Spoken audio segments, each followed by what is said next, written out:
माधवराव देशपांडे यानी श्यामा के बारे में हमने श्री साई चरित्र में पढ़ा है। 1937 में उनकी उम्र 80 साल की हुई थी।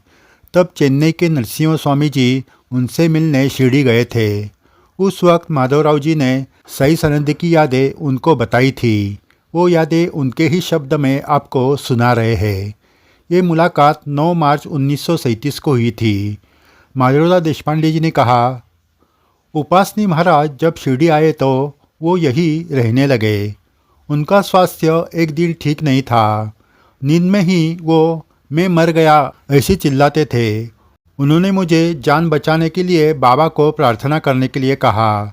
मैं द्वारका में ही चला गया और बाबा को कहा, उपासनी शास्त्री को वो मरने वाले हैं ऐसे लग रहा है, इसलिए वो बहुत डर गए हैं। तब बाबा ने कहा, शिरडी तारने वाली है, मारने वाली नहीं।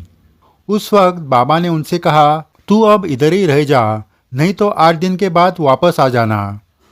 उपासनी शास्त्री ने रहने की बात मानी नहीं, लेकिन 8 दिन के बाद वो वापस शिरडी आ गए।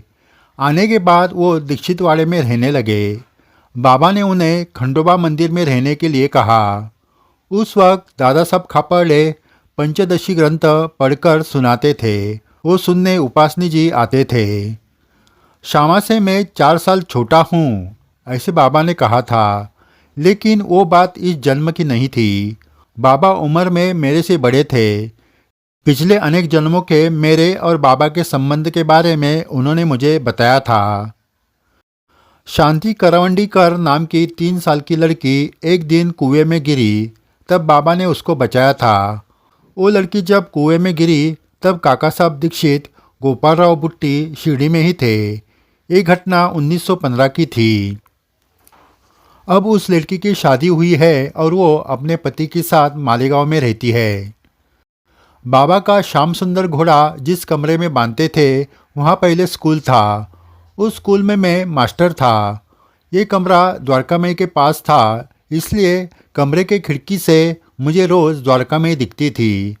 शुरुआत में मुझे बाबा एक पागल फकीर है ऐसा ही लगता था। उस वक्त मेरे मन में उनके प्रति श्रद्धा नहीं थी। 5-6 साल नौकरी करने के बाद मेरा तबादला हुआ, इसलिए मैंने नौकरी का इस्तीफा दिया। मेरी जगह पर गणू मास्टर आए। नाना रत्नपार की हेडमास्टर थे। हमारा घराना निमोन गांव का है। मेरा जन्म भी वही हुआ था। लेकिन मेरे पिताजी शिरडी में आकर रहने लगे। उस वक्त मैं 2 साल का था।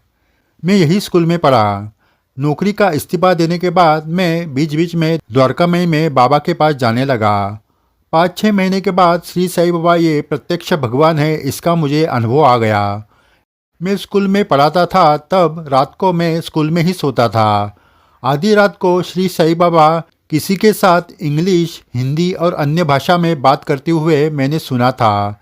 इसलिए उनमें कोई दैवी शक्ति है ऐसा मुझे विश्वास होने लगा और मैं उनकी तरफ खींचता चला गया। मैं स्कूल में पढ़ाता था, तब एक दिन चिदम्बर केशव गाडगीळ ये मामलेदार पहली बार शिरडी में आए। उनको शिरडी की जानकारी नहीं थी। वो मेरे पास आए और पूछने लगे, यहाँ एक महान साधु है ऐसे कहते हैं, वो कहाँ है? मैंने जवाब दिया कि शिरडी में कोई महान साधु नहीं है, लेकिन मस्जिद में एक पागल फकीर रहता है। बाद में गाडगीळ मस्जिद में बाबा के पास गए। उनको देखते ही बाबा उनको गालियाँ देने लगे। लेकिन वो गालियाँ सुनकर गाडगीळ जी का बाबा पर विश्वास हो गया और वो खुश हो गए, क्योंकि पुणे के पास भीमाशंकर मंदिर में उनको एक साधु मिला था। उन्होंने उनको शिरडी के महान साधु का दर्शन करने के लिए कहा था। बाबा ने गालियाँ देते वक्त उस साधु का नाम लिया था, जिससे गाडगीळ जी को समझ में आया कि बाबा अंतर्ज्ञानी है। उसके बाद वो बाबा का दर्शन लेने के लिए शिरडी आते रहे और वो बाबा के भक्त बन गए।